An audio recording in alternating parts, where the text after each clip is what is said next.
La société civile gabonaise réunissant les organisations syndicales a tenu une conférence de presse hier face à la presse nationale. Elle a donné son point de vue sur ce qui constitue l'urgence sanitaire de l'heure, autrement dit les dispositions importantes prises par l'État gabonais au sujet du Covid-19. Le compte rendu de Cabrel, Guilain Lemami et de Michel John Boudégan.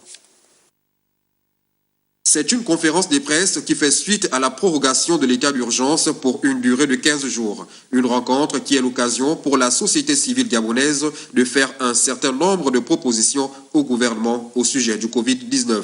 Les jeunes de Sotega avaient reçu une trentaine de bons et se sont rendus à Sekagadis uniquement pour prendre de la boisson. Imaginez-vous 25 000 fois 30 personnes, ça fait beaucoup de boissons. Est-ce que le gouvernement peut recadrer ça au moment où il relance nous avons envie de dire l'état d'urgence?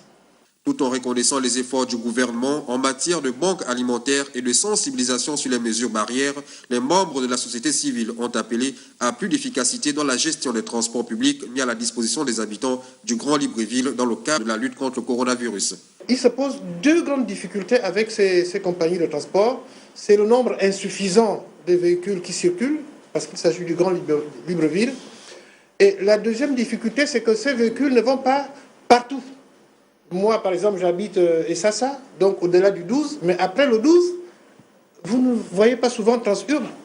Alors, comment on fait pour toutes ces populations qui sont amenées à se déplacer dans un contexte où il n'y a pas de véhicules pour se déplacer? La dépolitisation de la lutte contre le coronavirus ainsi que l'évaluation du programme de l'école à distance à l'ère du numérique figuraient aussi parmi les points évoqués au cours de cette conférence de presse.